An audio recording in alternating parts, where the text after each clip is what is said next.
ఒక్క వరము కోరుకోమంటే 21 వరములను ఒక వరముగా కోరుకున్న హిరణ్యకశిపుని అతి తెలివిని వివరించే ప్రహ్లాదోపాఖ్యానము శ్రీ భాగవత పద్యములు 6వ భాగము.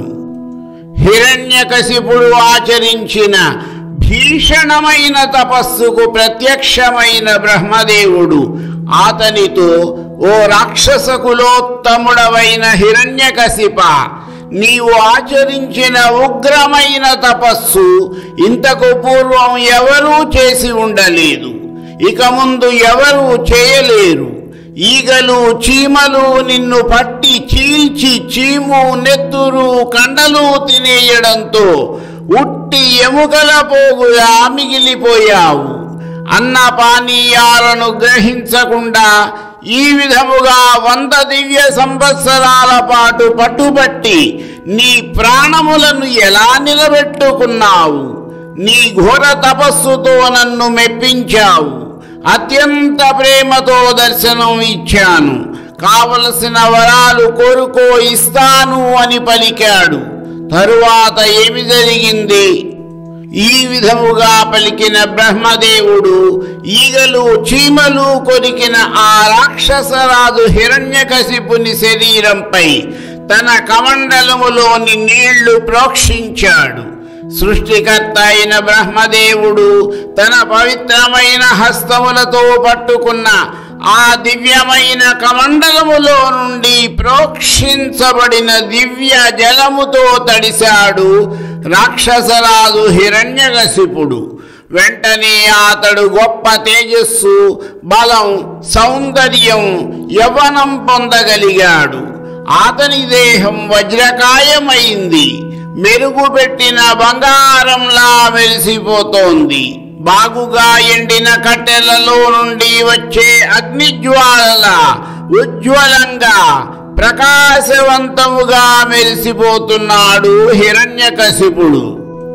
దివిజానీక విరోధి మృక్కే కని వాగ్దేవి మనోనేతకున్ సవిశేషోత్సవ సంవిధాతకు నమత్సంత్రాతకున్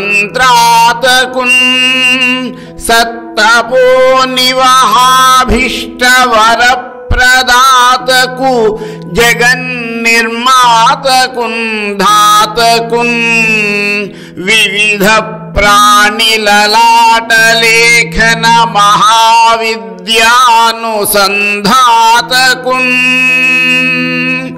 ఆ సురవైరి అయిన రాక్షసరాజు హిరణ్యకశిపుడు అప్పుడు సరస్వతీదేవి మనోనాథుడు, భక్తులను కాదనక వరములిచ్చి కాపాడే భక్త సులభుడు, మహాతపస్సులకు మికిలి వరములిచ్చువాడు, సమస్త లోకములను సృష్టించువాడు, సకల ప్రాణుల నుదుటి వ్రాతను రాసేవాడు అయిన బ్రహ్మదేవుడికి నేల మీద పడి పడి నమస్కారాలు చేశాడు. ఆనంద బాష్పాలతో పులకరించిన ఒంటితో బొంగురుపోయిన కంఠంతో ఇలా స్తుతించసాగాడు.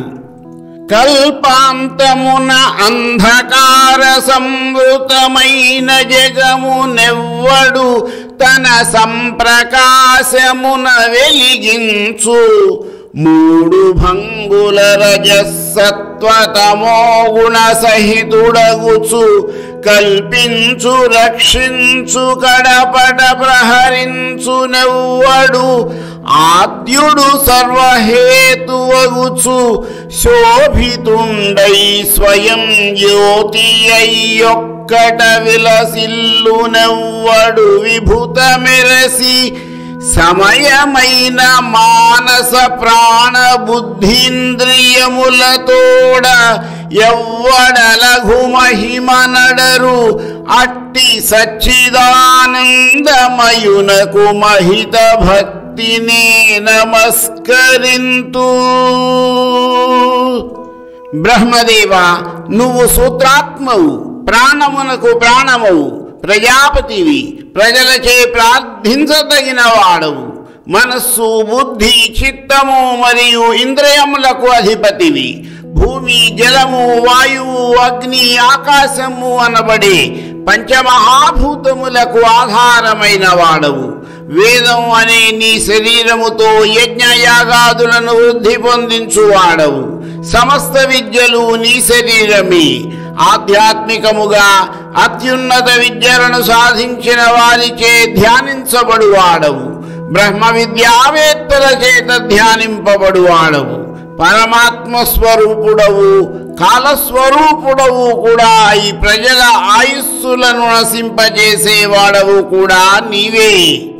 జ్ఞాన విజ్ఞానములు నీ మూర్తి స్వరూపములు. ఆద్యంతములు లేనివాడవు. జీవులలో నెలకొన్న అంతరాత్మవు. త్రిమూర్తులైన బ్రహ్మ, విష్ణు, మహేశ్వరులకు మూలమైన పరమాత్మవు. జీవకోటికంతటికి జీవాత్మవు. ఈ సృష్టిలోని సర్వం నీవే. నీవు కాని ఇంకేదీ లేదు. నిన్ను తెలుసుకొనుట ఎవరికీ సాధ్యము కాదు. నీవు పురాణ పురుషుడవు, అనంతుడవు అయిన నీవు ప్రాణం, ఇంద్రియాలు, మనస్సు, బుద్ధి, గుణాలు పొంది పరమేష్ఠి పదవిని పొంది ఉన్నావు. స్థూల శరీరంతో విస్తరించే నీవు భగవానుడవు. నీకు అనేకానేక నమస్కారములు అని స్తుతించి ఇంకా ఈ విధముగా పలుకుతున్నాడు. కోరిన వారల కోర్కులు నేరుపుతో నిచ్చి మనుపని క్రియనన్యుల్నేరరు.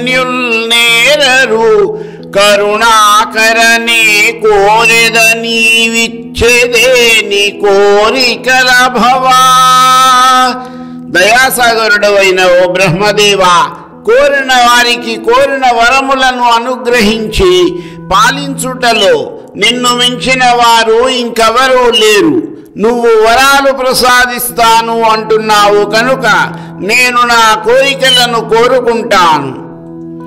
గాలిన్ కుంభిని అగ్నిన్ అంబుల ఆకాశస్థలిన్ దిక్కులన్ రేలన్ ఘస్రములన్ తమః ప్రబల భూరిగ్రాహ రక్షో మృగవ్యాళాదిత్య నరాది జంతు కలహ వ్యాప్తిన్ సమస్తాస్త్ర శస్త్రాళిన్ మృత్యులేని జీవనము లోకాధీశ ఇప్పింపవే. ఓ బ్రహ్మదేవా, గాలిలో గాని, నేల మీద కాని, నిప్పుతో కాని, నీటిలో కాని, ఆకాశంలో కాని, దిక్కులలో కాని, రాత్రి సమయంలో కాని, పగటి సమయంలో కాని, చీకట్లో కాని, వెలుగులో కాని, జంతువులచే కాని, జల జంతువులచే కాని, పాములతో కాని, రాక్షసులు, దేవతలు, మానవులు మున్నగు వారితో యుద్ధంలో ఏ అస్త్రములు, శస్త్రముల వలన కాని మరణం లేని వరమును నాకు ప్రసాదించు. ఇంకా యుద్ధములలో నాకు ఎవరు ఎదురు నిలువలేనంతటి శౌర్యమును, సమస్త లోకపాలకులను ఓడించే సమర్థత, భూభువ సువలోకములన్నిటిపైన జయం కలిగే వరమును ప్రసాదించు అని కోరాడు హిరణ్యకశిపుడు. చూశారా, ఏదైనా వరము కోరుకోమంటే మొత్తము 21 వరములను కలిపి ఒక వరంగా కోరుకున్నాడు హిరణ్యకశిపుడు. బ్రహ్మదేవుడు తక్కువవాడా? అతని అసంబద్ధమైన తెలివితేటలకు లోలోన ఒక చిరునవ్వు నవ్వుకుని అతడు కోరిన వరములు దుర్లభములే అయినా బ్రహ్మదేవుడు అనుగ్రహించాడు. మరింత కథా వివరణము నా తరువాతి భాగములో.